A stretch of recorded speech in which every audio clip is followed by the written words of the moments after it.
Hi, this is Asa, and welcome to my audio experience.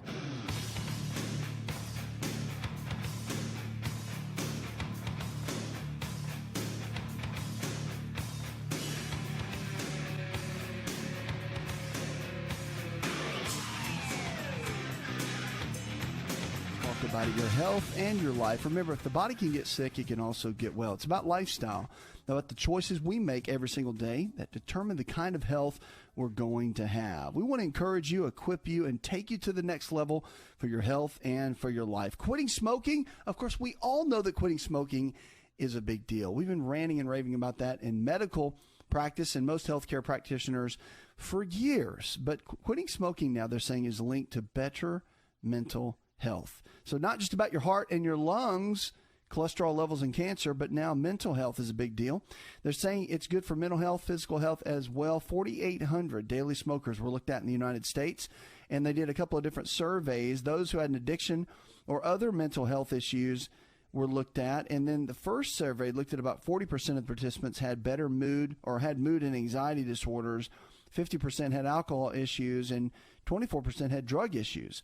So the second survey showed that 29% of those who'd quit smoking had mood disorders, compared to about 42% of those who still smoked. The study findings were released online in the Journal of Psychological Medicine, which, when it looked at treating these disorders, doctors overlooked their patients in this, some looking at their psychological or psychiatric issues. At Washington University School of Medicine in St. Louis, they noticed in a news release that clinicians tend to treat depression, alcohol dependence, and drug issues first. Lead investigator Patricia Reg, who's an assistant professor of psychiatry, said that the assumption is that psychiatric problems are more challenging to treat than quitting smoking, which may interfere with the treatment. However, these findings suggest a strong link between quitting smoking and improved mental health, while researchers have found an association between the two. The study did not prove a cause and effect relationship. They always say that. But they said we really need to spread the word and encourage doctors and patients to tackle these issues. When a patient is ready to focus on other mental health issues, it may be an ideal time to address smoking cessation as well. Smoking cessation is a big deal, and that's something that we have to look at on a regular basis to really create a type of situation that you want to encourage someone to really begin to live better, to feel better, to deal with better. It's a major, major issue.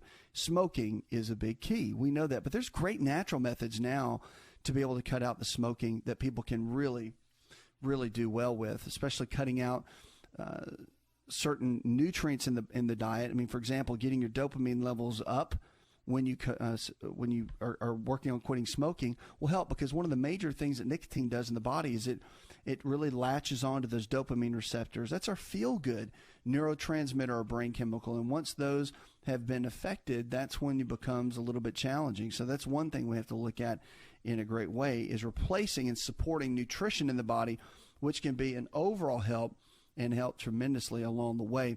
Thomas in Atlanta, Georgia, he says, I have recurring warts on my thumbs. Is there a way to get rid of them? Well, with warts, remember, it's the human papillomavirus. That's the theory, and that's the current understanding in medicine. So with warts, they don't just randomly appear. There's a virus going on in the body that becomes active, and getting the immune system to drop it down and to be able to fight against that makes a big difference. So getting the human papillomavirus to be more on the dormant side is one of the main issues you have to look at. So I would encourage you to look at that. Now, one of the big keys, you can have them frozen. You can use salicylic acid. There's a lot of different standard treatments that can be used for those that can be quite helpful. That's one thing. But I would look across the board to see exactly what can be done from a natural perspective. And if you want to go to the medical doctor, your dermatologist, and have them take a look at it, they can do what we call freezing it off. It's cryotherapy, but it really gets in and just really helps the tissue. It's a quick way of getting it done. But again, the root cause comes from that virus. Cutting down the viral load in the body and getting it to go dormant is one of the best ways to deal with that. 888-283-7272. If you're looking for a lifestyle provider, someone in your area that believes the same way we do, all this nutrition and lifestyle-based care that we talk about, go to the website. You can find out great information there for people to empower you with your health and with your life. It's a big, big tool and a big key to be able to help you along the way. So many times we get stuck and we get to a place where we really can't begin to lose weight, feel better, and get our health back. And sometimes you just need someone to help you and take you by the hand. Well, that's pretty much what we do. And how we can help you begin to thrive and begin to make it. You don't have to be stuck where you are. You really can begin to go to that next level. And it all starts with one step. That's it. It takes one step for you to be able to do that, and will take you into that next place where you can begin to thrive. 888-283-7272. That's 888-283-7272. Lines are open with questions about your health. You can give us a call or go to the website, go to the phones, and talk to Stan. Hi, Stan. Yes. I'm concerned about, like, sunlight, the controversy today about, you get too much, you're going to get melanoma and all, but then there's other diseases that are caused by vitamin D deficiency. So what is the balance? How much sun is good? That's my question. Well, sunlight, the typical thought with sunlight, yes, the answer to your question, bottom line, sun is good. Sun is great for our health. I mean, it raises vitamin D levels. After the age of 50, we really don't have the absorption level of vitamin D that we get from the sun. It gets cut in about 50%. So if you just remember 50-50, about the age of 50, then it'll really start beginning to decline. That's why vitamin D supplementation really does make a difference. And getting about 10 to 20 minutes a day of natural sunlight is beneficial to the skin. It's not going to cause a lot of the cancers that we are concerned about, melanoma, that sort of thing. That's actually a healthy amount. But being out in the sun an hour a day without protection and sunscreen, that becomes a challenge. That's when you really have to be cautious, and you've got to really guard that, especially if you're fair complected. So using the sunscreens that are chemical free and actually have a lot of the natural ingredients in them are probably one of your best bets and your best way to go, simply because you want to make sure your body is getting what it needs as natural as possible and getting it from a reliable source. Nutrition, don't forget, that's the main piece. So when you're looking at getting nutrition, vitamin D, omega-3 fatty acids, any of the main nutrients, that all is going to come from your food. But natural sunlight provides all kinds of benefits from vitamin D, but also it just provides an incredible mood lifter. It raises serotonin levels in the brain, allows us to have a better outlook on life. That's why people live and they move and they're drawn to sunnier climates like Florida and Arizona, California, Denver, Colorado, where I think the sun shines like 300 days a year. I mean, amazing. Your mood changes when you're in climates and environments that are like that. You really can begin to thrive and do well. 888-283-7272. Lines are open. Give us a call or go to the website. We're here for you every single day to be able to thrive and go to the next level in your health and with your life. Coming up, don't go anywhere. I've got some great tips you don't want to miss that can empower your health and empower your life. It's all about lifestyle.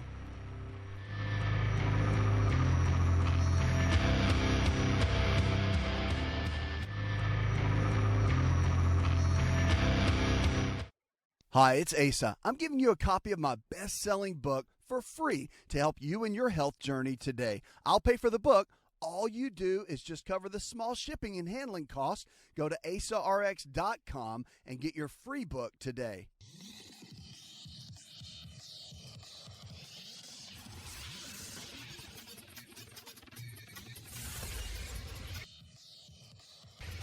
To find out more, connect with On Call Radio online at InShapeNetwork.com.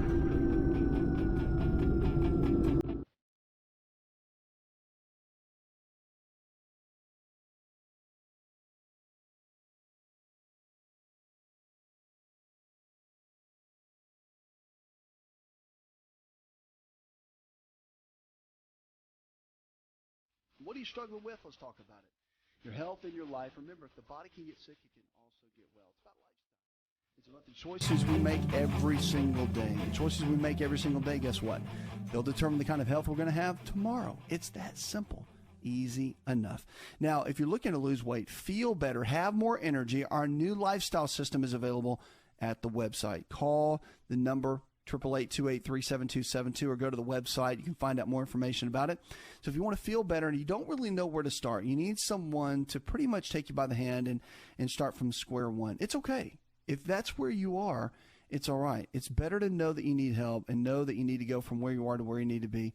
That is the starting point. Because remember, health is a journey. It's not something that happens overnight. It's something that we strive for every single day to make better choices so we can live better and we can thrive. That is an absolute key. Let's go to the phones and talk with Joyce. Hi, Joyce. I was diagnosed with Hashimoto's syndrome. I'm not sure what that is. I know it's related to the thyroid gland, but I want to know, how does this affect weight gain and blood pressure? Hashimoto's syndrome. Thank you. Yeah, you're welcome. It's the reality is Hashimoto's thyroiditis is what it's called, and it's an autoimmune condition of the thyroid. That's what it is. So with autoimmune, remember, the body attacks itself. The immune system begins to attack the body. It thinks that something's wrong with the thyroid. So it goes in and starts attacking the thyroid, causing it to have dysfunction, as we call it. That's when the challenges really occur. And in medical science, what we're doing now is we're looking at it as, well, you've got a couple of options. If it turns hyper, which means it runs really, really fast, then there's medications you can use. If that doesn't work, then sometimes they'll end up doing radioactive iodine with it, which is what they say, it kind of kills it, destroys the gland, and they remove it, or they leave it in. So that's one of the options, which is really, again, you got to do your research on what you want to do. And then there's another option that you look at with it when it goes hypo, which means it runs low. And with Hashimoto's, it can swing back and forth. But if it goes really low, then you got to use medication like Synthroid, levothyroxine. You can use Armour, Westroid. There's a lot of different versions of that you can use depending on what the physicians will lead toward you. But I mean, it just depends on what your doctor wants to do. But there's natural ways to support this. You're not just left on your own to go down a medical route. Remember, there's a lot of great foods you can use to support healthy thyroid function. A lot of that is in a thyroid piece that we've done on the website that will really give you some help. But with overall thyroid function like Hashimoto's or even just simply hypothyroidism, there's certain foods you want to stay away from. Like, for example, just some of these. There's a lot of them, but a short list would be Brussels sprouts and a lot of the cruciferous vegetables, cabbage, anything in that family, broccoli, cauliflower, and then certain fruits like strawberries can tend to slow the thyroid function down. You want to stay away from those. Be careful.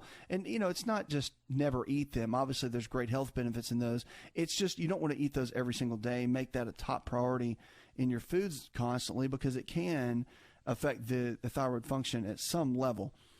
So, again, the medication's managed. That's what they do. And if your doctors put you on medications, it's great and it's fine. No worries on that.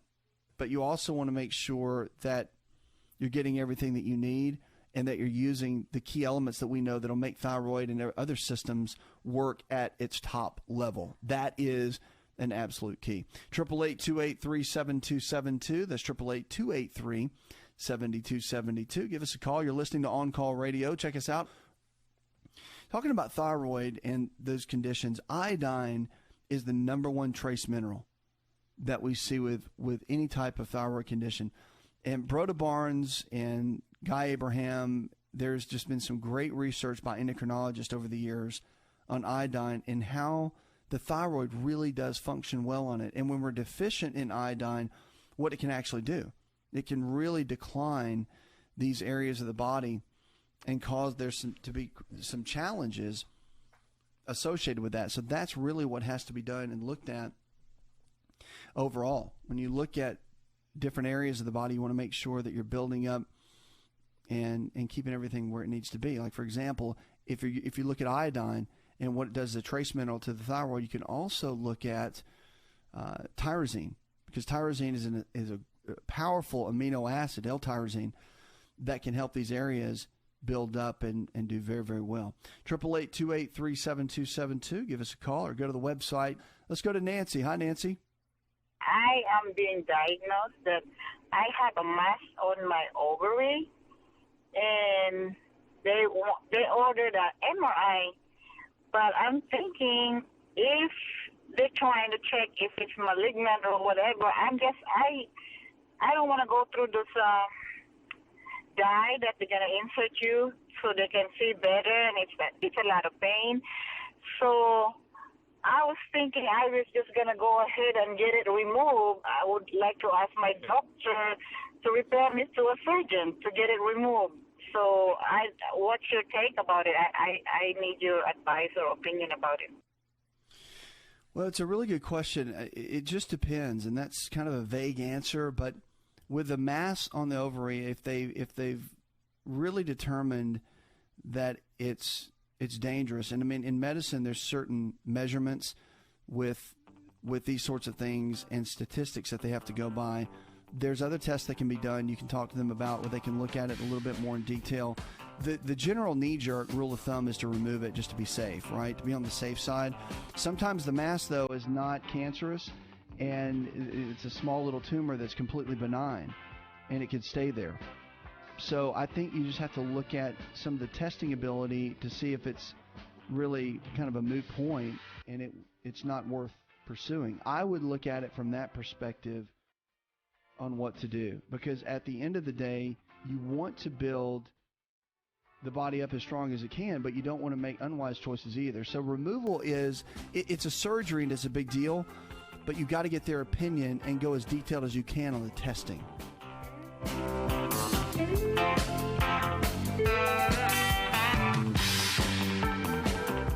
Hi, it's Asa. I'm giving you a copy of my best-selling book for free to help you in your health journey today. I'll pay for the book. All you do is just cover the small shipping and handling costs. Go to asarx.com and get your free book today.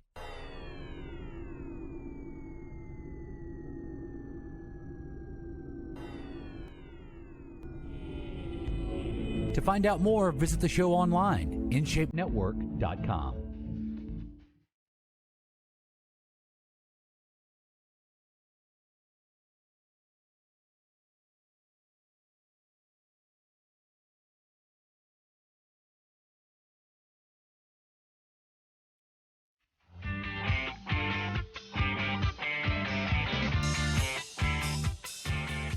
The choices we make today, Cannon, will determine the kind of health we're going to have tomorrow.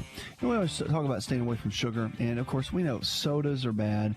You don't want to drink a bunch of sodas. You want to stay away from the high fructose corn syrup, and you definitely want to stay away from the artificial sweeteners for the most part. Some of them are okay. Truvia, actually really good for you. Stevia extract, really, really good. But the sugary drinks obviously can be hard on us. And that includes fruit juices, by the way. A lot of people think, well, I'm drinking my fruit juice. It's got to be healthy. Please, for the love of everything that there is, stop giving your kids juice in their sippy cups. Please, I'm begging you. And Juicy Juice, not to be knocking on the brand, but is just, it's a bunch of sugar. And all you're doing is increasing the chances of so many health challenges, from obesity, diabetes. You're dealing with chronic inflammation, diseases. I mean, cut the sugar out. They're saying that drinking sugar-sweetened beverages every day raises men's risk of heart disease. And the researchers analyzed data from about 43,000 men in the health professionals' follow-up study and found that those who drank one 12-ounce sugar-sweetened beverage a day had a 20% higher risk of heart disease than those who didn't drink any sugar-sweetened beverages. They also found the consumption of sugar-sweetened beverages was linked to inflammation, imagine that, and higher levels of harmful fats in the blood. That's the whole deal with triglycerides. You know, triglycerides, when they get elevated, it means that you're not only getting fat in your diet, or the kind of fat, like saturated fat, that you don't really need, but also it's binding together, and the body's having a hard time breaking down sugars. So they combine together and make your triglycerides go through the roof. So there's obesity and diabetes epidemics, which ultimately will lead to increase in cardiovascular deaths in the United States in years to come. Kevin Marza, who's the chief of cardiology at Winthrop University in Mineola, New York, obesity rates have increased in tandem with consumption of sugar-loaded drinks. The time for research should be over, they said, but the American Heart Association has already given recommendations for not consuming more than 450 calories from sweetened drinks per week. That's less than 3 cans of soda. How about just cut it out? That's not, I mean, to cut out your risk by 20%, I don't know, sign me up for that one. That's not a real tough one to figure out. The men in the study, mostly white and from age 40 to 75, were questioned about their health and eating habits over 2 years from 1986 to 2008. They also provided a blood sample halfway through the study period. Artificially sweetened beverages did not increase the risk of heart attack, nor did less frequent consumption, twice weekly or twice monthly.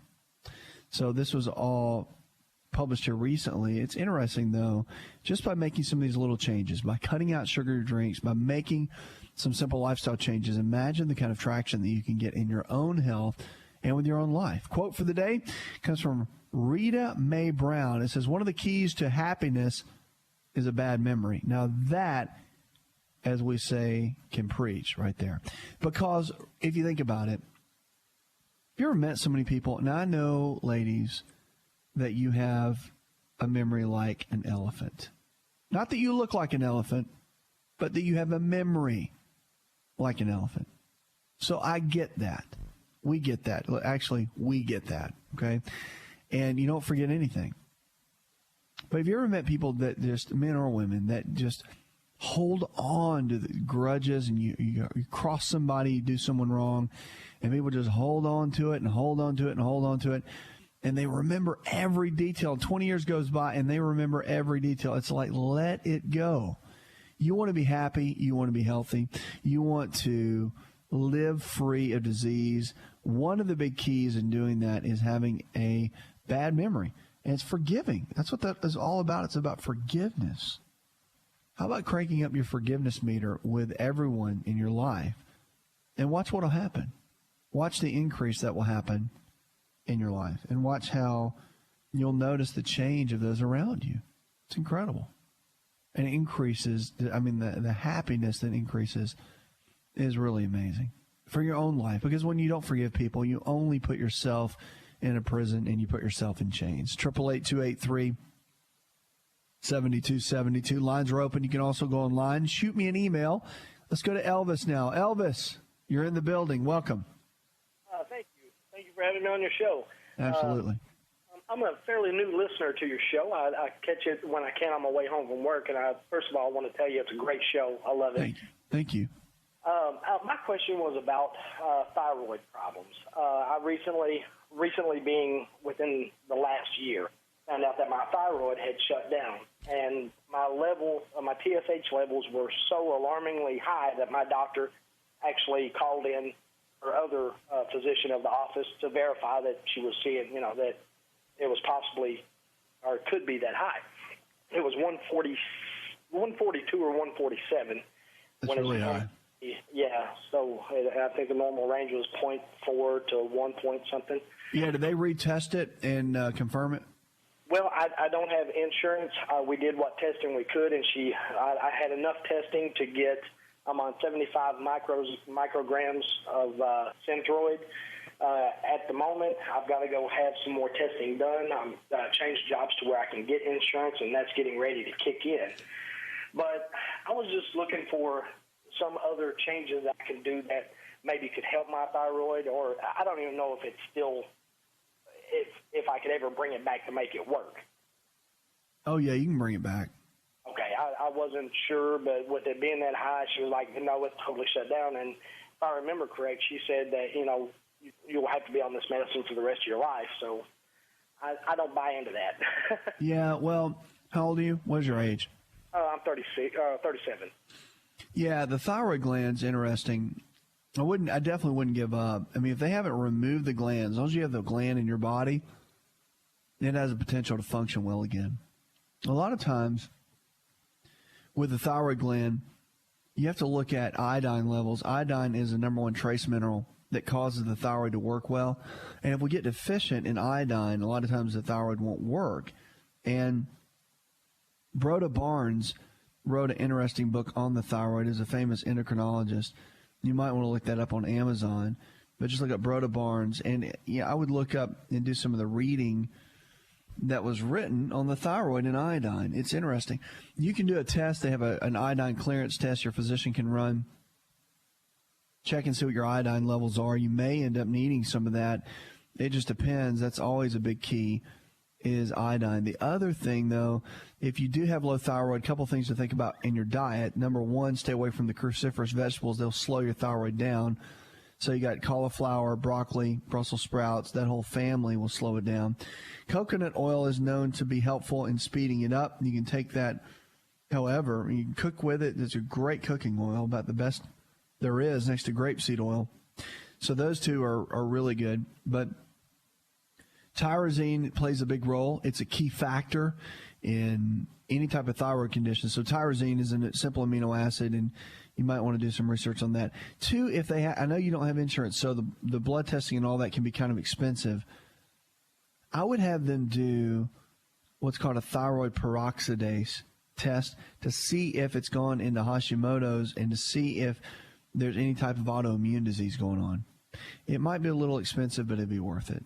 And also, they can check your anterior pituitary gland, which is checking the HGH levels in the body, and that's another one too, because they can really see if the anterior pituitary is kind of a primary to the overall thyroid. A lot of times we go right after the thyroid because it's slow or whatever's going on, and we don't look at the pituitary gland to see if it was more of a root cause of the situation. So that's another one to look into as well. But I wouldn't lose hope. I definitely would not. And your diet makes a key role in this. You got to look at your lifestyle factors. There are some genetics, but a lot of times it's deficiencies. And I wouldn't let that go. I would do some more research on it, okay? 888-283-7272. Lines are open. Questions about your health. Our preferred wellness providers, healthcare providers in your area that believe this lifestyle and nutrition-based care. And we're growing. The network is growing all over the country. It's exciting to see. So just want to keep you aware that if you've been looking, there's great physicians in your area that believe in the stuff that I'm talking about. Sarah, you're next on the line. How can I help? Hey, thank you for taking my call. I am a longtime listener, and I'm just beginning to get frustrated. I am here in Nashville, Tennessee, and my hair is falling out. Oh, my goodness. Yeah, my hair is falling out. I'm 33-year-old white woman. Are you still a spring chicken? What was that? So you're still a spring chicken, my goodness. Yeah, I know, right? Right. I would look into, make sure you're not dealing with any, I know they said thyroid's okay, but I would make sure you're not dealing with Hashimoto's, because hair falling out, you can be asymptomatic, which means you don't have any symptoms typically, except maybe something like hair falling out, but yet you're in an autoimmune disease process and don't even know it. Thyroid peroxidase is the test, TPO antibodies, and by looking into that, that can be very helpful for you along the way. So I wouldn't be frustrated. You just need somebody that can get in and dig in with you and come up with a good game plan, because with this, it has to do with hormones. It's metabolic, and I'll touch on a little bit more when we come out of this commercial break. So hang tight. 888-283-7272. Lines are open with questions about your health. We're going to tackle some issues dealing with more of metabolic issues, hormone issues, when we come back with Sarah out of this break.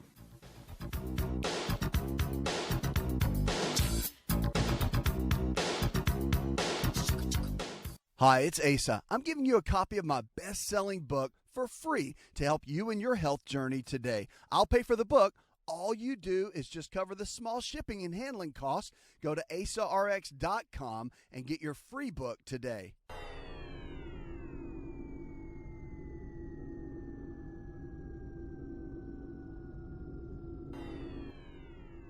Connect with On Call Radio and watch On Call TV at InShapeNetwork.com.